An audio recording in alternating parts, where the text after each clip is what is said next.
नमस्कार, खबर दोपहर देख रहे हैं आप और मैं हूं आपके साथ सोनाली सिंह। नागपुर में एक बड़ा हादसा टल गया है। बेंगलुरु से पटना जाने वाली गो एयर की फ्लाइट की नागपुर में इमरजेंसी लैंडिंग कराई गई। इस विमान में क्रू मेंबर समेत 139 यात्री सवार थे। बताया जा रहा है कि इंजन में तकनीकी खराबी के चलते विमान की इमरजेंसी लैंडिंग कराई गई। सुबह 11:20 पर पायलट ने विमान को सुरक्षित लैंड करा लिया। तो नागपुर से बड़ी खबर आपको बता रहे हैं, जहां पर गो एयर विमान जो कि पटना से बेंगलुरु जा रही थी, उस विमान की इमरजेंसी लैंडिंग नागपुर में कराई गई। 139 यात्री इस विमान में सवार थे। हालांकि राहत की बात यह रही कि क्रू मेंबर समेत सभी 139 यात्री सुरक्षित हैं।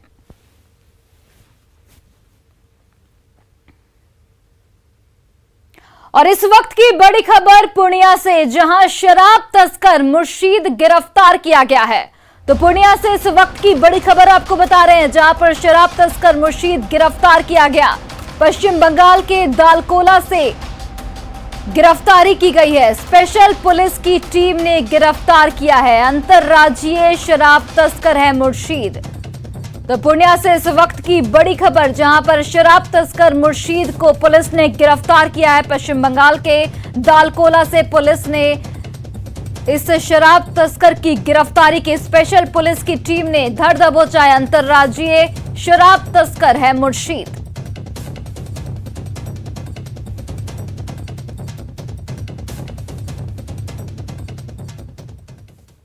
वहीं पटना सिटी के चौक शिकारपुर इलाके में एक युवक की घर में घुसकर हत्या कर दी गई। प्रेम प्रसंग में युवक की हत्या की आशंका जताई जा रही है। मृतक का नाम रविंद्र शर्मा उर्फ हंटर शर्मा था। वो अपने घर में ही कपड़ा सिलाई का काम करता था। घटना के वक्त वो अपने घर में ही सोया हुआ था। इसी दौरान किसी ने घर का दरवाजा खटखटाया। जैसे ही उसने दरवाजा खोला, अपराधियों ने ऑटोमेटिक पिस्टल से उसे 3 गोली मार दी। ऑटोमेटिक पिस्टल से हत्या के कारण किसी ने गोली की आवाज नहीं सुनी। परिजनों का साफ तौर पर कहना है कि काली स्थान मोहल्ले की रहने वाली एक लड़की के साथ लंबे समय से उसका प्रेम प्रसंग चल रहा था। उसे कई बार जान से मारने की धमकी भी मिल चुकी थी। हालांकि पुलिस गोली मारने की बात से इनकार कर रही है। पुलिस का साफ तौर पर कहना है कि पत्थर मारकर उसकी हत्या की गई। घटना की जांच के बाद ही कुछ कहा जा सकता है। पुलिस फिलहाल इस पूरे मामले की जांच पड़ताल में जुट गई है और आरोपियों की जल्द से जल्द गिरफ्तारी का दावा कर रही है।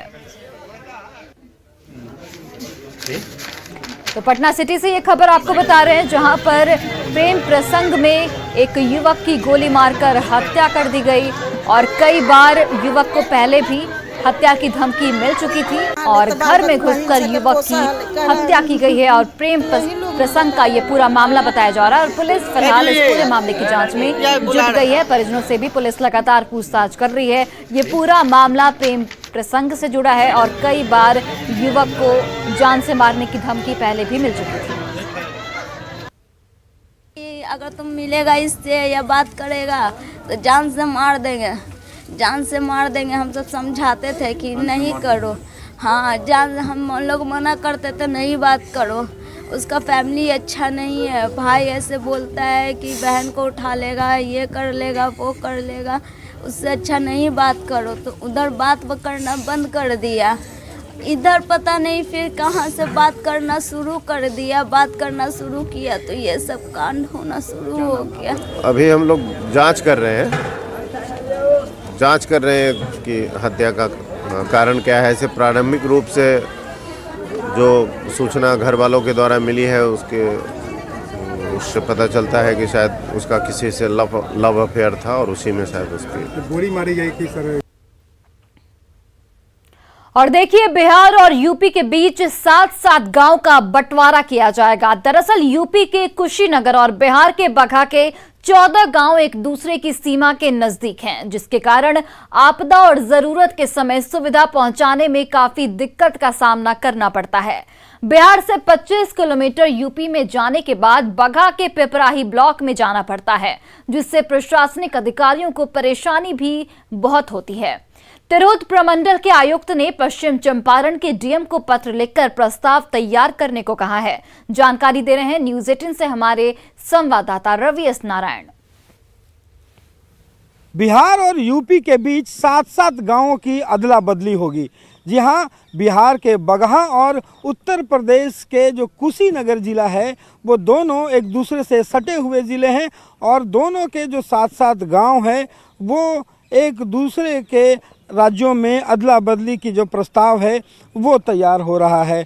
आपको बता दूं कि यहाँ पे आने वाले दिनों में जो प्रस्ताव तैयार किया जा रहा है उसके मुताबिक कुशीनगर ज़िले का 7 जिला अब बिहार का बगहा में कहलाएगा, जबकि बगहा का 7 जो गांव है वो उत्तर प्रदेश के कुशीनगर में चला जाएगा। और इसे लेकर के तिरहुत प्रमंडल के जो आयुक्त हैं उन्होंने डीएम को, पश्चिमी चंपारण के डीएम को पत्र लिखकर प्रस्ताव तैयार करने को कहा है और उसके बाद प्रस्ताव ये केंद्र सरकार को भेजा जाएगा और वहाँ से सहमति मिलने के बाद ये अदला बदली पूरी हो जाएगी। आपको बता दूं कि यहाँ पे जो सीमावर्ती जो तमाम ज़िले हैं उसे लेकर के प्रशासनिक कठिनाइयाँ जो हैं वो काफ़ी आती है। यहाँ पे अगर बाढ़ का समय हो या कोई आपदा आती हो तो वैसे में जो राहत पहुंचाने की जो बात है उसमें भी काफ़ी परेशानियां आती हैं, क्योंकि जो बिहार के लोग हैं वो लगभग उत्तर प्रदेश के रास्ते होते हुए 20 से 25 किलोमीटर की दूरी तय करते हैं, तब जाकर के फिर से बिहार के एक गांव में पहुंचते हैं।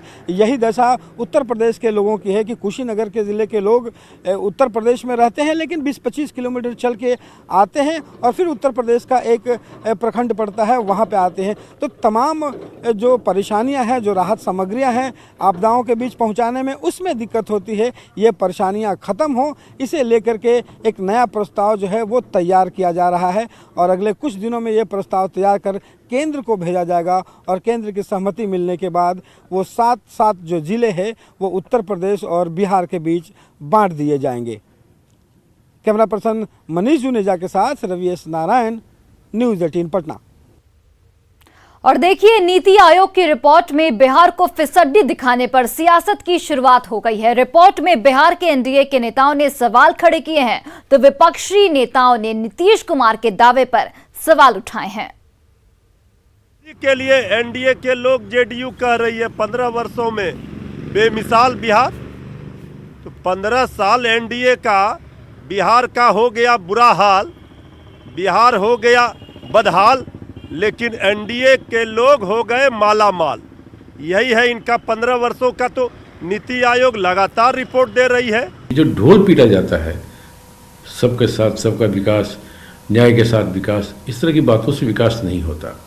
यथार्थ में आपको लोगों के जीवन स्तर में कैसे सुधार हो, शिक्षा स्वास्थ्य में कैसे बुनियादी सुविधाएं उपलब्ध कराएं, लोगों के जीवन स्तर में सुधार के लिए आप उन्हें आर्थिक रूप से क्या संपन्न बनाने में कौन से कार्यक्रम बना रहे हैं, इन चीज़ों को लागू करिए। इस मामले में नीति आयोग ने साबित कर दिया है बिहार ऐसे तमाम मामलों में फिसड्डी राज्य। आजादी के बाद पहली बार 2960 करोड़ रुपया एक साथ पूरे बिहार में आधारभूत संरचना स्वास्थ्य के क्षेत्र में हमने निवेश किया। साथ ही साथ हर घर बिजली योजना, उसको केंद्र सरकार ने अडॉप्ट किया। जो पर्यावरण के क्षेत्र में हमने काम किया, यूनाइटेड नेशन के राउंड टेबल कॉन्फ्रेंस में माननीय नीतीश कुमार जी को क्लाइमेट लीडर कहा गया। अब इस 1-2 उपलब्धियां नहीं हैं, असाधारण उपलब्धियां बिहार की हैं, लेकिन उसको नकार कर करके जिस ढंग की रिपोर्ट आती है, जो मापदंड है, विकसित राज्य और बिहार की तुलना आप कर रहे हैं एक साथ।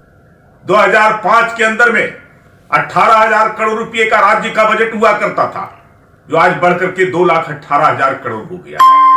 सड़कों के निर्माण में, स्वास्थ्य में, शिक्षा में आमूलचूल परिवर्तन हुआ है और राज्य सरकार ने तय किए थे कि राज्य के किसी भी कोने से 6 घंटे के अंदर में पटना में पहुंचने का हम सुगम रास्ता बनाने का काम करेंगे, जो आज हकीकत में बदल चुका है। और सरकार की महत्वाकांक्षी नल जल योजना के संवेदक की लापरवाही की वजह से पूर्णिया में ये योजना धरातल पर फेल होती नजर आ रही है। पूर्णिया के कई पंचायतों में लाखों की लागत से वाटर टैंक का निर्माण किया गया, पाइप भी बिछा दी गई, लेकिन 6 महीने के भीतर ही पानी की सप्लाई बंद हो गई, जिससे वाटर टैंक सफेद हाथी बने हुए हैं। पूर्णिया के रुपसपुर खागहा की बात करें तो यहाँ के ग्रामीण बताते हैं कि यहाँ 3 महीने तक ही वाटर टैंक बनाने के बाद पानी सप्लाई हुई, उसके बाद पाइप फट गया और नलों की टोटी भी गायब हो गई। वाटर टैंक के संचालक की माने तो उन्होंने संवेदक को पाइप फटने की जानकारी दी थी, लेकिन अब तक वो संवेदक पहुंच ही नहीं पाया। संचालक ने इस बीच अपना दुखड़ा भी सुना दिया कि उन लोगों को 2000 रुपए महीने का मानदेय मिलता है, लेकिन 6 महीने से 1 रुपए तक नहीं मिला। हर व्यक्ति तक स्वच्छ नल का जल पहुंचे, इस उम्मीद के साथ सीएम नीतीश कुमार ने ये बड़ी योजना शुरू की थी, लेकिन संवेदक और अधिकारी की मिली भगत से उनकी उम्मीदों पर पानी फिरता नजर आ रहा है। लोगों को पीने के लिए स्वच्छ जल मिले, इसके लिए सरकार ने करोड़ों अरबों की लागत से हर वार्ड में जल नल योजना के तहत पानी टंकी लगाया है और पाइप भी बिछाई गई है, लेकिन आज तक कई जगह पानी नहीं नसीब हुआ है। मैं अभी मौजूद हूँ रुपसपुर खगहा में। यहाँ हमारे साथ कुछ लोग हैं, इनसे भी बात करते हैं। ये बताइए कि ये कब बना है टावर? ये सर 6 महीना हो गया। क्या स्थिति है अभी? 6 महीना में 3 महीना चला, 4 महीना अभी 4 महीना से नहीं चला। 7 महीना। तो आप लोग कैसे पानी पीते हैं? पानी पीते हैं अपना ट्यूबवेल का पानी मिलता है यहाँ? मिलता तो था, लेकिन कि पाइप भीतर में खराब हो गया है, इसीलिए गंदा निकलता है, इसलिए पाइप जाम हो गया पानी में। गंदा पानी निकलता है इससे? पानी जा रहा था लेकिन गंदा है ना, इसीलिए पानी नहीं पिया जाता है। अच्छा, पाइप गड़बड़ है। पाइप गड़बड़ है, सही तरीके से काम नहीं हुआ है। नहीं। हमारे साथ यहाँ के संचालक भी हैं, इनसे भी बात करते हैं। क्या नाम हुआ आपका? हेमलाल बास्की। आप ही संचालन करते हैं यहाँ? जी सर। क्यों ये बंद है? बंद है, यहाँ पाइप जो बिछा हुआ है उसी पाइप को फट गया है भीतर में, तो इसलिए बंद। जैसे पानी छोड़ते हैं तो गांव में जो बिछा हुआ पाइप उसी से पानी निकलता है। गांव वाला बोलता है कि बंद करो, पानी निकल चलाइए। तो ठेकेदार को नहीं बोले आप लोग इसको? ठेकेदार हम बोल दिए हैं विभाग को ललन सिंह है ठेकेदार, उसी को बोल दिया है, तो बोला कि यहाँ पे जा रहे हैं। ये 3 महीना हो गया, अभी तक नहीं आया। तो ये जो जल नल योजना है, ये सरकार की लूट की योजना बन गई है। लोगों को एक बूंद भी पानी नसीब नहीं हो रहा है। पिछले 3 महीने से यहाँ पर पाइप फटा हुआ है, जिस कारण पानी की आपूर्ति बंद हो गई है। और जो ठेकेदार है उनको बार बार कहा जा रहा है, लेकिन वो यहाँ पर आ नहीं रहा है। जो यहाँ के संचालक है, जिनको कि संचालन का दायित्व दिया गया है, उन्हें भी पेमेंट नहीं मिल रहा है। ऐसे में कैसे ये सरकार की योजना धरातल तक पहुँच पाएगी, ये आप खुद समझ सकते हैं। कुमार प्रवीण, न्यूज़ 18, रुपसपुर खगहा, पूर्णिया। और अगली खबर सुपौल से, जहां के त्रिवेणीगंज में खाद की कालाबाजारी के खिलाफ किसानों ने बिस्कोमान के पास NH 337 को जाम कर भारी हंगामा किया है। DAP समेत दूसरे खादों की कमी से नाराज किसानों ने प्रशासन पर लापरवाही का आरोप लगाया। बीते 1 सप्ताह की अगर बात करें तो यहां किसानों को जरूरत के हिसाब से खाद की आपूर्ति नहीं की जा रही है, जबकि दूसरी ओर बाजार में DAP 2000 रुपए में उपलब्ध है। ऐसे में किसानों को भारी परेशानी हो रही है। किसान रोज सुबह 4 बजे से बिस्कोमान के पास लाइन में लग जाते हैं, लेकिन अंत में किसानों को निराशा हाथ लगती है।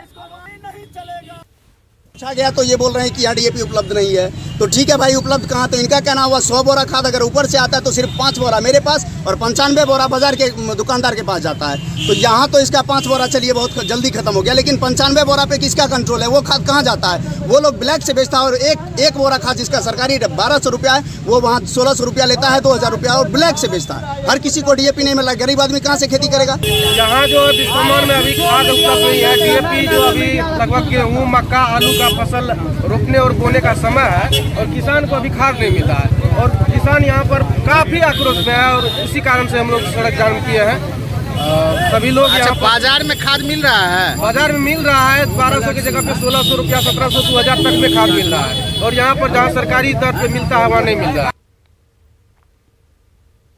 और इधर प्रशासन ने भी माना है कि त्रिवेणीगंज में खाद की कमी है, लेकिन जल्द ही किसानों को खाद उपलब्ध करा दिया जाएगा।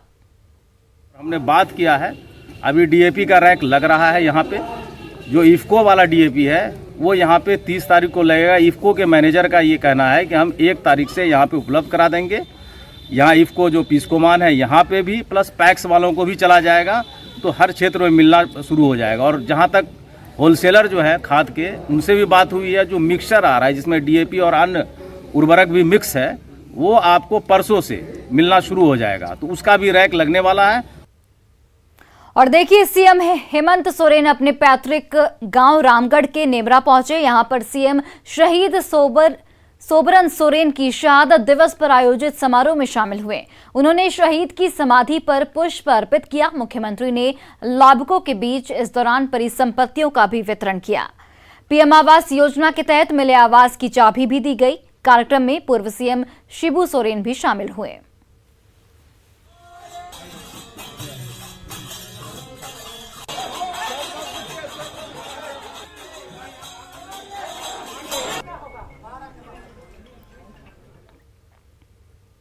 और अब बात जगमग बिहार की, जिसमें आज एक और उपलब्धि जुड़ने जा रही है।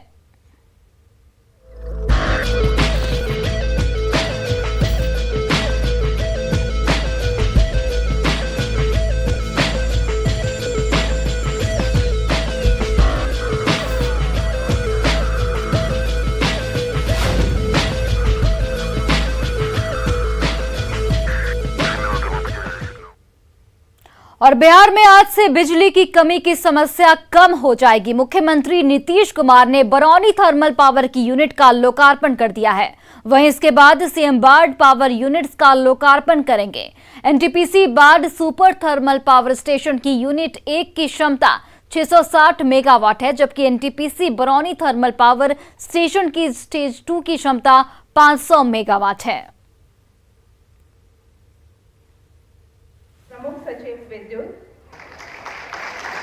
और देखिए, 2 तस्वीरें टीवी स्क्रीन पर। बरौनी में यूनिट 2 का सीएम नीतीश कुमार ने लोकार्पण किया, जहां पर 500 मेगावाट बिजली की क्षमता है। और इस लोकार्पण के बाद अब जो बिहार में जो बिजली की समस्याएं हैं वो दूर होंगी। वहीं देखिए, दूसरी तस्वीर बाढ़ की है, जहां पर 660 मेगावाट बिजली की क्षमता है। बाढ़ में यूनिट 1 का थोड़ी ही देर में सीएम नीतीश कुमार लोकार्पण करने पहुंचेंगे। कोरोना महामारी के खिलाफ भारत की लड़ाई जारी है और अब 100% कोरोना वैक्सीनेशन के लिए कई तरह के अभियान चलाए जा रहे हैं। मध्य प्रदेश के हरदा में आदिवासियों ने कोरोना वैक्सीनेशन को उत्सव के तौर पर मनाया। देखिए हमारी एक खास रिपोर्ट।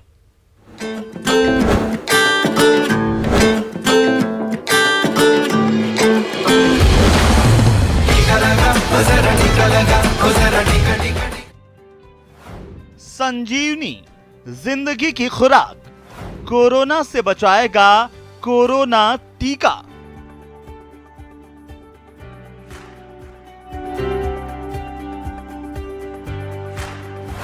आदिवासियों का कोरोना टीका उत्सव। हरदा में मना कोरोना टीकाकरण उत्सव।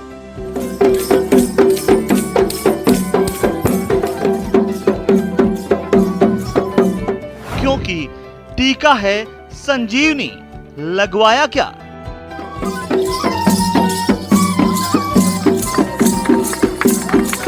लोक संगीत और लोक नृत्य के बीच आदिवासियों का कोरोना टीकाकरण उत्सव चल रहा है। आदिवासियों ने अपने पारंपरिक गदली नृत्य से यहाँ सबका मन मोह लिया। इस उत्सव में 11 गांवों के आदिवासी ग्रामीण शामिल हुए हैं, जिन्होंने कोरोना टीका लगवाने के बाद लोक संस्कृति से अपनी खुशी का इजहार किया। दोनों टीका लगा लिया, कुछ भी नहीं हुआ। दोनों टीका लगा लिया, कुछ भी नहीं हुआ। हरदा के दूर दराज आदिवासी इलाकों में कोरोना टीकाकरण को पहुंचाना किसी चुनौती से कम नहीं था। जिला मुख्यालय से करीब 80 किलोमीटर दूर तक बसे इन गांवों तक पहुंच बनाना और आदिवासी लोगों को कोरोना टीके के लिए जागरूक करके टीका केंद्रों तक लाने के लिए प्रशासन ने टीकाकरण उत्सव का सहारा लिया। इस दौरान आदिवासी लोगों को कोरोना टीका देने के साथ साथ दूसरी अन्य लाभकारी योजनाओं के बारे में भी बताया गया। गांव के लोग थे, 11 गांव के लोग थे, वो सब इकट्ठे हुए और ये जो महाअभियान चल रहा है टीकाकरण का, उसमें सबने अपना टीका लगाया। उत्सव का माहौल था। लोग अपने डांस करा, ढोलक बजाए, आदिवासी नृत्य करा और मैंने उनको ये जो भी योजना है भारत सरकार की और राज्य शासन की कल्याण योजना है उनके बारे में अवगत कराया। कोरोना महामारी से बचने में कोरोना टीका सबसे कारगर उपाय है। देश भर में चलाए जा रहे दुनिया के सबसे बड़े टीकाकरण अभियान से कोरोना का संकट थोड़ा कम जरूर हुआ है, लेकिन सावधानी और कोरोना टीके की दोनों खुराक लेना अभी भी उतना ही जरूरी है। इसीलिए टीके को चुनिए और कोरोना के खिलाफ लड़ाई को मजबूत करिए। Bureau report, news 18 network.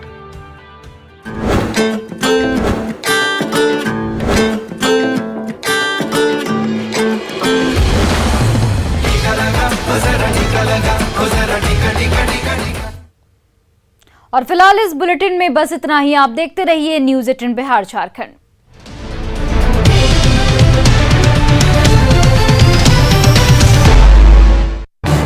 इस न्यूज हेडलाइंस के प्रायोजक पेट सफा